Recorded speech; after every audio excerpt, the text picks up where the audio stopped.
마가복음 8장 마지막 부분으로 함께합니다. 31절에서 38절까지 함께 읽겠습니다. 시작.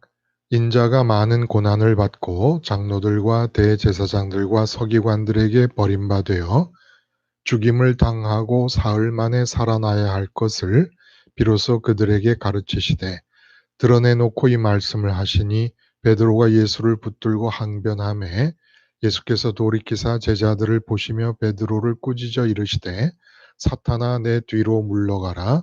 네가 하나님의 일을 생각하지 아니하고 도리어 사람의 일을 생각하는도다 하시고 무리와 제자들을 불러 이르시되 누구든지 나를 따라오려거든 자기를 부인하고 자기 십자가를 지고 나를 따를 것이니라. 누구든지 자기 목숨을 구원하고자 하면 잃을 것이요 누구든지 나와 목숨을 위하여 자기 목숨을 잃으면 구원하리라. 사람이 만일 온 천하를 얻고도 자기 목숨을 잃으면 무엇이 유익하리요? 사람이 무엇을 주고 자기 목숨과 바꾸겠느냐? 누구든지 이 음란하고 죄 많은 세대에서 나와 내 말을 부끄러워하면 인자도 아버지의 영광으로 거룩한 천사들과 함께 올 때에 그 사람을 부끄러워하리라. 오늘 우리가 함께 읽은 말씀 중심으로 자기 부인 이것만 하다 죽자, 자기 부인 이것만 하다 죽자라는 제목으로 하나님 말씀 증거합니다. 우리가 세상에 태어나서 내가 나 자신을 재료로 삼아서 나 자신을 미천으로 삼아서 내 생애 동안 할 수 있는 최고의 일이 여러분에게는 무엇이라고 생각을 하게 되십니까? 어차피 세상에 태어났어요. 그리고 나는 주체적인 인격입니다. 그 주체적인 인격자로서 세상에 태어난 나를 미천 삼고 재료 삼아서 무엇인가를 이루어야 합니다. 그럴 때 무엇이 여러분에게는 가장 이루고 싶은 일이고 또 최고의 일로 여겨지고 있습니까? 대통령이 되는 겁니까? 대학 총장이 되어서 후학들을 길러내는 것입니까? 빌 게이츠처럼 돈 많은 사람이 되어서 이런저런 좋은 일에 도네이션을 하고 기부를 하면서 사는 그런 멋진 삶을 꿈꾸십니까? 이순신 장군이 나라를 구하셨습니다마는 이순신 장군이 나라를 구한 것보다 나를 재료 삼아서 내가 할 수 있는 더 최고의 일, 가장 최고의 일은 자기를 부인하는 겁니다. 내가 나를 재료 삼아서 무언가를 하려 하지 말고 그 나를 재료 삼아 나를 부인하는 거예요. 나를 어디다 쓰냐면 부인하는 데 쓰는 겁니다. 내가 누구예요? 나는 누구의 아버지예요. 그러면 그 아버지를 어디다 써요? 아버지인 나를 어디다 씁니까? 아버지인 나를 부인하는 데 쓰는 거예요. 내가 누구의 남편입니다. 그럼 그 남편인 나를 어디다 씁니까? 남편인 나를 부인하는 데 쓰는 거예요. 직장인입니다. 직장에서 부장입니다. 그 부장인 나를 어디다 쓸 거예요? 부장인 나를 이용해서 전무를 만들려고 그러지 말고 사장을 만들려고 그러지 말고 그 부장인 나를 부인하는 데 쓰는 거예요. 자기 부인이라는 걸 쉽게 말하면 내 안에 지금 암이 발병을 했습니다.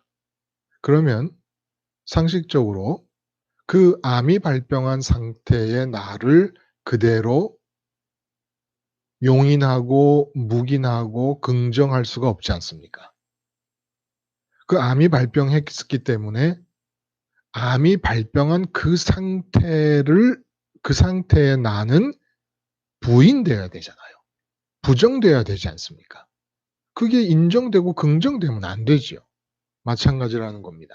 자기 부인이라고 하면은 우리는 막 굉장한 어떤 율법과 계명에 얽매인 수도사와 같은 삶을 연상하실 수도 있고 그 고난과 고통과 괴로움과 어떤 그 힘든 그런 삶을 연상하실 수도 있습니다. 그런데 이 자기 부인만큼 어떻게 보면은 중독성이 강하다 할 정도로 쉽고 재밌고 좋은 일이 없다는 거예요. 쉽고 재밌고 좋은데 이 세상에서 태어난 나를 재료 삼아서 내가 할 수 있는 최고의 일이기도 하다는 겁니다. 그리고 그게 최고의 업적이에요. 이 세상에 태어나서 주체적인 인격자로서 내가 할 수 있는 최고의 일, 하나님이 보실 때 최대의 성과라고 할 수 있는 것은 무엇입니까? 최대의 업적이라고 할 수 있는 것은 나를 부인하는 겁니다. 예수님께서 오늘 그 자기 부인에 대한 얘기를 하십니다. 이 자기 부인에 관한 얘기가 나오게 된 상황을 좀 살펴볼 필요가 있어요. 가이사랴 빌립보 지경에서 전도를 하시기 위해 다니시는 중에 제자들과의 대화 속에서 베드로를 통해 예수님이 그리스도이신 것이 고백이 되고 그리스도이심이 밝혀졌습니다. 그런데 예수님이 그 그리스도 되심, 구세주, 세상의 인류를 구원하시기 위해 오신 당신의 구세주 되심의 신분을 일단은 함구하라고 명령을 내리셨습니다. 구원관이 다르기 때문에 사람들이 기대하는 구원과 주님이 주시려는 구원이 다르기 때문에 그러면서 그 그리스도 되심이 확인되자마자 곧바로 급하기도 하시다 할 정도로 그리스도라고 하는 것이 유대 사람 모두가 기대하던 사람인데 그리스도가 오시는 것을 예수님께서 그리스도라고 하는 것은 제자들에게 얼마나 큰 기쁨이 되는 것입니까? 그것이 확인됐다고 하는 것이. 근데 그 그리스도 오심을 대면해서 기뻐하려고 하기도 전에 기쁨이 시작되기도 전에 예수님께서 곧바로 인자가 바리새인과 대제사장과 서기관들에게 붙잡혀서 십자가에 죽고 3일 만에 부활하게 될 것을 예고하십니다. 그러니까 제자들로서는 깜짝 놀라는 거지요. 얼마나 인제 그 그리스도가 오면 우리에게 좋은 일이 많이 일어날 것인데 그래서 우리가 지금 따르는 예수님이 그리스도라고 하니까 이게 얼마나 기쁜 일이고 경사스러운 일이냐. 그런데 그 경사스러운 일을 느끼며 만끽하기 바로 직전에 아예 십자가에서 죽을 거라는 얘기를 확 해 버리니까 제자들은 놀라서 말도 못 하는데 성질이 급한 베드로가 딱 제자들을 대표해서 나섭니다. "무슨 말씀이십니까? 십자가에 달려 죽으시다니요." 응? 그러니까 그렇게 만류하는 베드로. 아니 예수님이 십자가에 달려 죽으시겠다는데 그러면 '아 잘 됐네요. 그러면 십자가로 가십시오.' 이렇게 하는 게 좋겠습니까? 제자된 도리로서 당연히 그 십자가의 고통을 향해 가시는 예수님의 그 말씀에 대해서 제동을 걷는 게 맞죠. 무슨 말씀하십니까? 십자가에 달려 죽으시다니요. 그런 일이 있을 수가 있겠습니까? 어떻게. 이제까지 드러나신 예수님의 능력과 예수님의 지혜를 볼 때 그리고 예수님의 하나님의 아들 되심이 확인이 되고 있는 중인데 어떻게 하나님의 아들 되신 능력과 지혜를 다 가지고 계시면서 십자가에서 죽는다는 얘기를 하시냐. 바리새인 대제사장 서기관들 그들이 뭐길래 그들에게 붙잡혀서 죽는다는 얘기를 하시냐. 도저히 있을 수 없는 일이다라고 했더만 예수님께서 베드로를 향하여 사탄이라고 책망을 하십니다. 사탄이라고.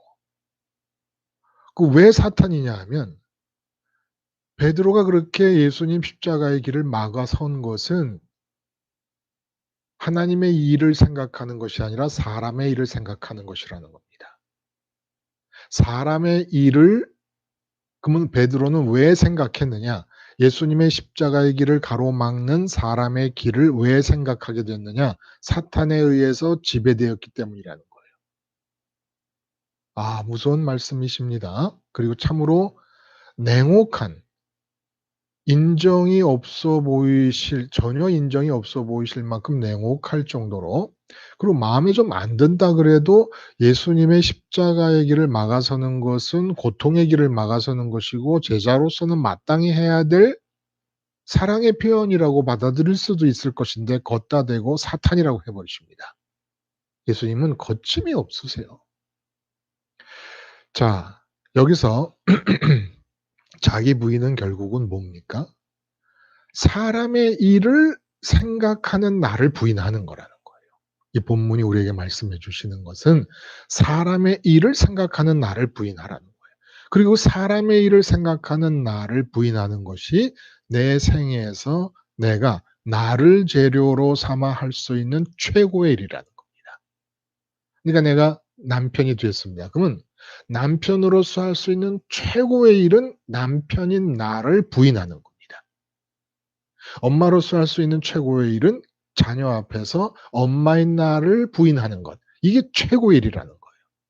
왜냐하면 엄마로서 한다고 하는 생각이라는 것은 다 사람의 일을 생각하기 때문에, 남편으로서 한다고 하는 모든 생각은 다 사람의 일을 생각하고 있기 때문에, 직장의 부장으로서 생각하는 일이라고는 기껏 해봐야 전부 사람의 일을 생각하고 있기 때문에 나를 부인해야 된다는 겁니다. 그 사람의 일을 생각하는 그 상태를 묵인하고 긍정하고 그대로 나가면 사탄의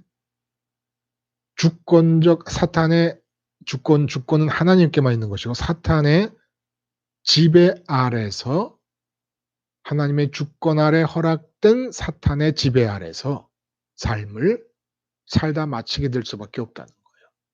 그러니까 우리가 할 수 있는 일은 사람의 일을 생각하는 나를 계속해서 부인해 나가는 겁니다. 그것만 하면 되는 거예요. 그리고 이것이 뭡니까? 사람의 일을 생각하는 나를 부인함으로써 하나님의 일을 생각하게 되고, 하나님의 일을 생각한다는 것이 결국 뭐예요? 구원을 이루는 겁니다. 우리가 구원을 받았습니다. 어떻게 하면 구원받습니까? 너무너무 쉽습니다. 구원의 내용은 천지를 창조하신 조물주 하나님의 자녀가 되는 거예요. 자녀의 자격을 얻는 겁니다. 근데 이 조물주의 자녀가 되는 것이 예수님이 하나님의 아들이시고 그리스도라는 것을 믿으면 되는 거예요. 예수 이름 부르면서. 그렇게 자격을 얻었으면 이제 구원을 이루어야 됩니다. 하나님의 자녀답게 되라는 것이에요. 근데 하나님의 자녀답게 되는 것이 뭐냐면 하나님의 일이라는 겁니다. 하나님의 자녀답게, 그냥 구원을 받았지만, 예수 이름 불러서 구원을 받았지만 하나님의 자녀답게 되지 못하는 길이 사람의 일을 생각하며 그 생각대로 살아가는 것이라는 거예요. 그러니까 사람의 일을 생각하면 사탄의 지배 아래에 있는 것이고 구원을 이룰 수가 없습니다. 그래서 오늘 본문에 보면 하나님의 일과 사람의 일이 도대체 무엇인가를 분명히 구분해야 자기 부인의 명분이 생기는 거예요. 자기 부인의. 그리고 자기 부인을 하면서 자기 십자가를 지고 나를 따르라는 주님의 이 말씀은 십자가 생활화를 말하는 겁니다. 그러니까 십자가 생활화를 왜 사람들이 안 하느냐? 자기 부인의 과정이 없기 때문이에요. 왜 자기 부인을 평생 해야 되는 것인지를 모르기 때문에. 근데 왜 자기 부인 하는 것을 모릅니까? 사람의 일이 뭔지 하나님의 일이 뭔지를 모르니까. 그래서 분명히 오늘 본문을 통해서 우리는 사람의 일이 무엇이고 하나님의 일이 무엇인가를 알아야 되겠어요. 그래서 자꾸 사람의 일을 하게끔, 사람의 일을 생각하게끔 되는 나를 부인하는 겁니다. 그것만 하면 이제 십자가 생활화가 저절로 나에게 생의 과제로 눈앞에 나타나게 되고 십자가 생활화를 하면서 구원을 이루어 가게 됩니다. 하나님의 자녀답게 됩니다. 이 두 일의 공통점이 있어요. 오늘 본문 안에서 보자면, 본문을 근거로 보자면 하나님의 일과 사람의 일의 공통점이 있습니다. 그 공통점은 뭐냐 하면은 하나님의 일을 생각하든 사람의 일을 생각하든 두 경우 다 예수 이름 부르고 구원을 받은 상태에서 일어나는 일이라는 겁니다. 그래서 사람의 일을 한번 봅니다. 먼저 예수님의 이름을 부르고 예수님을 제자들처럼 따르고 그래서 예수님을 통해 구원을 받았습니다. 그래서 예수님께 마음을 들이면서 예수님을 따라갑니다.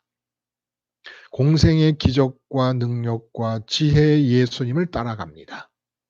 그런데 예수님께서 공생의 끝에 십자가를 향해 가십니다. 이 십자가를 향하여 가시는 지점부터 더 이상 예수님을 따르지 않는 겁니다. 구원받았어요. 그러니까 하나님의 자녀가 되는 자격을 받았습니다. 그 하나님의 자녀가 된 자격을 받은 사람으로서 예수님을 따라가다가 예수님이 십자가에 가서 죽으시니까 그 십자가에서 죽으시는 그 상황, 그 지점 직전에서 마음이 돌아섭니다. 그리고 십자가에서 죽으셨기 때문에 내가 죄사함 받았다는 생각만 갖고 십자가로부터 돌아섭니다. 이게 바로 베드로의 항변, 오늘 본문에 나오는 베드로의 만류가 개입하는 지점인 것이에요. 이제부터는 예수님을 따르지 않습니다. 십자가에서 죽으신 예수님께로 따라서 함께 죽는 자리로 나가지 않습니다. 이제까지는 예수님을 따라왔어요. 기적의 예수님, 능력의 예수님, 지혜의 예수님을 따라왔습니다. 그러다 십자가 직전에서 예수님을 더 이상 따르는 것을 멈추게 됩니다. 그럼 예수님을 포기합니까? 아니요. 예수님 포기하지 않습니다. 예수님의 이름을 부릅니다. 근데 어떻게 예수님의 이름을 부릅니까? 이제부터는 내가 예수님을 따라가는 게 아니라 예수님을 끌고 가려 합니다. 어디로 끌고 갑니까? 이 세상에서. 십자가에서 죽으면 다 끝나는 거 아닙니까? 세상에 대해 죽는 거니까. 그러니까 십자가 직전에 돌아서서 이 세상에서 내가 이루고 싶은 것, 이 세상에서 내가 가지고 싶은 것, 이 세상에서 내가 손에 넣고 싶은 것들이 있을 때 그곳으로 예수님을 끌고 가려고 합니다. 이게 바로 베드로가 만류한 이유라는 거예요. 십자가로 향하시겠다는 예수님을 막아서서 만류한 베드로의 마음 상태가 바로 이런 상태였다는 겁니다. 지금 베드로는 따라갔습니다. 그런데 십자가를 얘기하자마자 가로막습니다. 십자가로 향하는 예수님의 길을 가로막고 십자가로 가는 한 나는 못 따라갑니다. 그래서 어디로 방향을 돌립니까? 나라의 독립, 그리고 예수님이 왕이 되는 상황, 예수님이 왕인 그 밑에서 내가 신하가 되는 상황으로 끌고 가려고 예수님을 십자가 길을 가로막고 이제 자기가 예수님을 끌고 갑니다. 이것이 뭡니까? 사람의 일이고 구원을 받은 자로서 하나님의 자녀될 권세와 자격을 허락받은 자로서 십자가에서 죽음까지 예수님을 따르는 대신에 십자가 직전에서 방향을 돌려서 이 세상 안에서 내가 가지고 싶은 것 때문에 이루고 싶은 것 때문에 도달하고 싶은 고지나 성공과 형통의 상황 때문에 예수님을 그쪽으로 끌고 가려고 하는 그 마음이 사람의 일이고 그리고 그 사람의 일은 구원을 받아서 하나님의 자녀된 자격을 받았음에도 불구하고 사탄에 이끌려 사탄의 주도하에 사탄의 정복하에 지금 생각이 움직이고 있는 중이라는 것입니다. 그래서 베드로를 향해서 사탄아 물러가라 라는 말씀을 예수님을 향해 그리스도라고 고백을 했습니다. 그러니까 베드로가 구원을 받은 거죠. 예수 이름을 부르고 예수님이 그리스도임을 믿었으니까. 구원받은 자인데 사탄이 끌고 가버립니다. 구원을 이룰 수 있는 과정을 제거해 버립니다. 구원을 이루어야 될 과정에 대해서 그 대신에 사람의 일을 생각하게 만들어 버립니다. 사람의 일이라는 것은 세상에서 내가 원하는 일을 향하여 예수님을 끌고 가는 것. 십자가와 부활과 승천의 길을 따라가는 대신에 예수님을 끌고 가려는 것. 그러면 하나님의 일은 뭡니까? 똑같이 사람의 일의 경우와 마찬가지로 먼저 예수님의 이름을 믿습니다. 그러므로 구원을 받았습니다. 하나님의 자녀되는 자격을 부여받은 거예요. 그리고 나서 예수님을 따라갑니다. 공생의 예수님 얼마나 좋습니까? 기적의 예수님, 지혜의 예수님, 능력의 예수님을 따라갑니다. 따라가는데 공생의 끝에 예수님께서 십자가를 향해 갑니다. 고민이 주어집니다. 이제 계속 따라가면 십자가에 달린 예수님을 통해 얻고 싶었던 모든 것을 다 잃게 돼버리고 맙니다. 자, 여기서 계속 예수님을 따라가야 되느냐 말아야 되느냐 고민하다가 예수님을 따르기로 결정합니다. 예수님을 따르기로 결정을 한다는 것은 뭘 뜻합니까? 이 세상에서 내가 가지고 싶었던 것, 이루고 싶었던 것, 도달하고 싶었던 고지, 내가 생각하는 행복의 그림을 완전히 다 버리지 않으면 십자가 예수님을 같이 끝까지 따라갈 수가 없다는 것이에요. 그래서 예수님을 따라갑니다. 예수님 따라가서 십자가에서 예수님과 함께 마음이 예수님 안에 들어가 있는 상태로 예수님이 죽임을 당할 때 세상에 대해서 죽습니다. 세상에 대해 죽는다는 것은 세상에서 이루고 싶은 것에 대해 죽고, 세상에서 가지고 싶은 것에 대해서 죽고, 세상에서 도달하고 싶은 고지에 대해서 죽는 겁니다. 그렇게 죽었더니 무덤으로 같이 갑니다. 이제는 꼼짝없이 예수님 안에 갇혀서 예수님이 가는 대로 따라갑니다. 예수님이 부활하셨습니다. 그 안에 마음이 머뭅니다. 승천하시는 예수님 안에 마음이 머물고 보좌 우편까지 머물게 됩니다. 이게 하나님의 일이라는 거예요. 이게. 이렇게 예수님을 십자가를 기점으로 해서 계속 따라가는 사람과 예수 이름을 부르고 구원을 받았음에도 불구하고 계속 따라가지 않고 세상에서 이루고 싶은 지점을 향하여 내가 예수님을 끌고 가는 사람이 있어요. 이게 반만 예수님을 따르고 반은 내가 예수님을 끌고 가는 사람. 이 사람의 일이라는 거예요. 근데 십자가 직전까지 예수님을 따르다가 결단하고 세상을 다 버릴 각오를 하고 예수님을 따라갑니다. 끝까지. 보좌 우편까지. 그렇게 될 때 어떤 일이 일어납니까? 예수님 안에 있는 내 마음이 예수님이 하나님 아버지와 하나가 되실 때 나도 하나님 아버지를 하나로 받습니다. 그래서 몸은 땅에 있는데 마음은 평강의 상황을 유지하게 되고 누리게 됩니다. 그리고 이 몸이 있는 곳에는 하나님의 주권이 임하여 하나님이 하나님의 일을 하십니다. 그러니까 하나님의 일은 두 가지예요. 사람으로서 내가 하는 하나님의 일이 있고 하나님이 하시는 하나님의 일이 있어요. 내가 하는 하나님의 일은 예수님을 십자가까지 십자가 너머로까지 따라가는 것이 하나님의 일이에요. 그렇게 따라간 사람에게서 그 사람의 삶에 대해 하나님이 하나님의 일을 해 나가십니다. 삶을 책임지신다는 거예요. 이것이 구원을 이루는 것입니다. 그러니까 자기 부인이라는 것은 무엇을 말하는 겁니까? 예수님 따라가다가 십자가 지점까지 이르러서 이제 내가 이 세상에서 원하는 것들, 갖고 싶은 것들이 있어요. 도달하고 싶은 고지가 있어요. 그렇게 세상에서 갖고 싶고 손에 넣고 싶고 도달하고 싶은 고지가 들어있는 그 생각이 들어있는 나를 부인하는 거예요.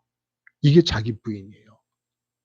근데 세상에서 자기 부인이 내가 행할 수 있는 가장 최대의 업적이라고 하는 것은 그렇게 세상 것을 마음에 담고 생각하고 있는 그 나를 부인하고 십자가까지 따라갔을 뿐인데 내 마음에는 조물주가 하나님 아버지로 얻어지지요. 이순신 장군이 우리나라를 얻었다면 나는 그 나라를 포함해 이 지구와 우주를 만드신 하나님 조물주를 내 아버지로 얻습니다. 실제로 구원을 이루는 거예요.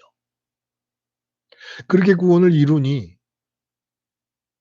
이 땅에서 어떤 상황이 이루어지더라도 세상의 어떤 풍랑 속에서라도 내 마음이 평강이 깨지지 않는 상태에 머물러 있게 될 수 있으니까 이보다 더 위대하고 대단한 일이 어디 있겠습니까?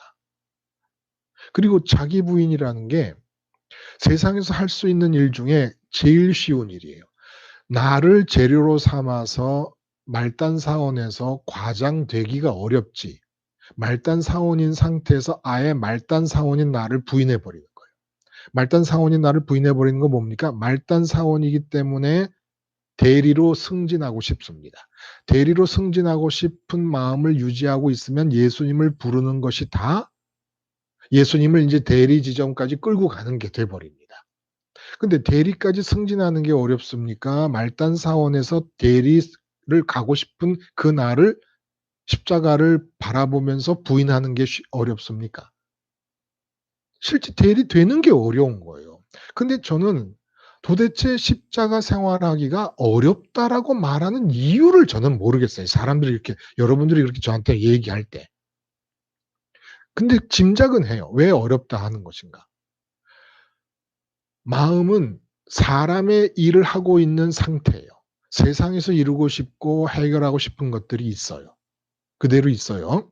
그래서 이렇게 해결됐으면 좋겠고 저렇게 해결됐으면 좋겠어요. 그래서 예수님께 기도한다고 해 봐야 맨날 어떤 기도를 드리냐면 "예수님 응답하옵소서. 내가 어떻게 하면 좋을지를 가르쳐 주옵소서." 이미 그것은 뭡니까? 지금 당면하고 있는 이 세상의 문제에 해결이 되었다는 상황으로 가고 싶다는 거 아닙니까?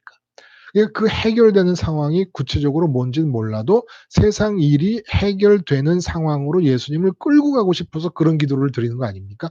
그런 상태에서 십자가에서 죽는다는 생각을 갖다 붙이니까 뒤늦게 십자가에서 생활하기가 어렵고 죽기가 어렵다 그러죠. 지금 세상 문제에 대해서 어떤 해결을 받고 싶은 그 마음 자체가 부인돼야 된다. 문제를 해결한 자리에 서려고 그런 해결한 사람이 되려 하지 말고 해결하려는 나를 부인하라는 거예요. 해결하려는 나를. 세상 문제를. 하여간 세상이 담겨져 있는 나는 세상이 담겨져 있다는 것은 내 몸에 암이 발생한 것과 똑같이 내 마음에 암이 발생한 상태라는 겁니다. 세상이 담기면 안 되는 거예요, 우리는. 세상은 하나님이 세상을 이처럼 사랑하사 그 세상 속에는 나도 포함되어 있고 나의 삶도 포함되어 있고 내가 관계하는 내 가족들도 다 포함되어 있고 내가 생활하는 내 직장도 포함되어 있습니다. 그러니까 하나님이 세상을 사랑하사를 좀 세밀하게 말하면 하나님이 나의 남편됨을 사랑하사 하나님이 나의 직장인됨을 사랑하사 내가 다니는 직장을 사랑하사 그러니까 세상을 담고 있는 분은 하나님이면 되는 겁니다. 나는 세상을 담으면 안 되는 건 하나님 안에 담겨져야 될 것을 내가 도둑질하는 것이고 내 마음의 암인 것이에요. 암. 근데 나는 자꾸 세상을 담고 그것을 해결하는 지점으로 예수님을 끌고 가려고 합니다. 그럼 십자가에서 죽지 않는 거예요, 이미. 죽지 않기로 결정해 놓고 그래서 세상 일을 마음에 담고 있으면서 십자가에서 안 죽어진다고 말하는 거예요. 십자가에서 십자가를 등졌잖아요. 십자가를 등지고 있으면서 십자가에서 왜 안 죽어진다고 말을 하면 저는 뭐라고 얘기를 해야 되는 겁니까? 십자가에서 죽는 포인트가 뭐예요? 지금 세상 것이 생각되고 있는 그 상태가 베드로가 예수님의 십자가 길을 만류하고 나선 상태란 말입니다. 그러니까 무슨 생각이든 세상 것이 생각이 지금 나고 있으면 세상 것이 생각되고 있는 이유는 그것을 해결하고 싶고 그것을 손에 넣고 싶고 그것을 가지고 싶으니까 그런 거 아니에요? 가지고 싶지도 않고 넣고 싶지도 않고 그 지점에 도달하고 싶지도 않은데 세상 것을 생각하는 법이 있습니까? 그렇게 지금 하고 있는 그 생각이 돌고 있는 내가 십자가에서 죽어야 되는데 그 나는 보존해 놓고 그다음에 십자가에서 죽자니 막연하고 안 죽어지고 뭐가 죽어야 될지를 모르고 왜 십자가에서 죽자고 하는지를 모르는 거가 돼 버린단 말입니다. 베드로가 예수님을 만류하는 포인트를 정확하게 찝으세요. 그래서 예를 들면 우리가 제일 흔하게 많이 부딪히는 문제, 돈 문제가 생겼다. 그러면 두렵고 떨림으로 돈을 해결하라고 그러지 말고 돈이 없을 거 없는 상태를 두려워하고 떨리면서 돈을 해결하려고 그러지 말고 두렵고 떨림으로 구원을 이루라는 겁니다. 돈을 해결하지 말고 구원을 이루라. 그럼 두렵고 떨림으로 구원을 이루라는 건 뭡니까? 돈 문제가 마음에 들어와서 돈 문제가 해결되는 상황으로 예수님을 끌고 가고 싶잖아요. 예수님을 버리진 않으니까, 버릴 수도 없으니까. 이 사람의 일이에요. 사람의 일을 하는 것은 사탄의 주도권 아래에 있다는 겁니다. 이러지 말라는 거예요. 그러니까 돈 문제를 해결하려고 하는 지점이 생각이 나고 예수님을 끌어들이고 싶으면 돈 문제가 마음에 들어와 있는 이 상태를 부인하는 겁니다. 나를 부인하는 거예요. 그래서 십자가를 그 부인하고 나면은 어떻게 됩니까? 십자가를 따라갈 수가 있어요. 이걸 부인 못하니까, 나를 부인 못하니까 십자가까지 못 따라가는 거예요. 아니 그래도 돈 문제를 내가 생각하지 않으면 누가 생각해? 지금 눈앞에 이렇게 심각한 문제가 펼쳐지고 있는데 그 문제를 내가 생각하지 않으면 누가 생각한다고 내가 이 문제에 대해서 죽느냐? 이 문제를 생각하는 그 나는 긍정이 되고 문제가 부인이 돼야지 문제를 생각하는 나가 부인이 되면 되느냐? 문제가 부인이 돼야 된다. 건강 문제가, 돈 문제가, 자식 문제가 부인되기를 바라고 나는 긍정하고 있어요. 그 문제를 끌어안고 있는 나는. 그러니까 예수님의 십자가를 안 따라가겠다는 거예요. 안 따라가겠다는. 베드로가 만류한 게 뭡니까? 음? 지금 나라의 문제를 부인하고 싶은 거예요. 식민지 하에 있는 상태. 예? 로마의 황제가 지배권을 갖고 있는 상태. 이런 상태를 부인하고 싶은 거예요. 그러니까 예수님은 그 나라의 문제를 해결하려는 너를 부인하라. 근데 나는 자꾸 베드로처럼 안 됩니다. 내가 이 문제를 끌어안지 않으면 누가 끌어안습니까? 문제를 부인하도록 예수님 능력을 베풀어 주세요. 문제가 부인돼야지 왜 내가 부인됩니까? 근데 분명히 예수님 말씀하시잖아요. 문제를 부인하지 말고 너희 삶에 주어지는 문제를 부인하지 말고 그 문제를 끌어안고 있는 너를 부인해라. 너를. 그것이 하나님의 일이다. 그 너를 부인하겠다는 생각이 있다면 이제 십자가를 따라서 나와 같이 가자. 그러면 하나님의 일을 하는 것이고 구원을 이루는 것이다. 이렇게 나를 부인해야 십자가를 붙잡을 명분이 생기는 것입니다. 문제를 부인하지 말고 나를 부인하십시다. 죽을 때까지 우리는 자기 부인만 하다 죽는 겁니다. 기도하시겠습니다. 하나님 아버지, 문제를 부인하고 싶어서 문제를 끌어안고 예수님을 이끌어가며 살았습니다. 사람의 일이요, 사탄의 주도권 아래 종이 되어 있었습니다. 구원받았다는 사람으로서 이제 문제를 부인하는 대신에 문제 끌어안은 나를 부인하게 하시며 그럼으로써 주님의 십자가의 길을 함께 감으로 하나님의 일을 하는 자, 구원을 이루는 자가 되게 해 주시옵소서. 예수님의 이름으로 기도드리옵나이다. 아멘.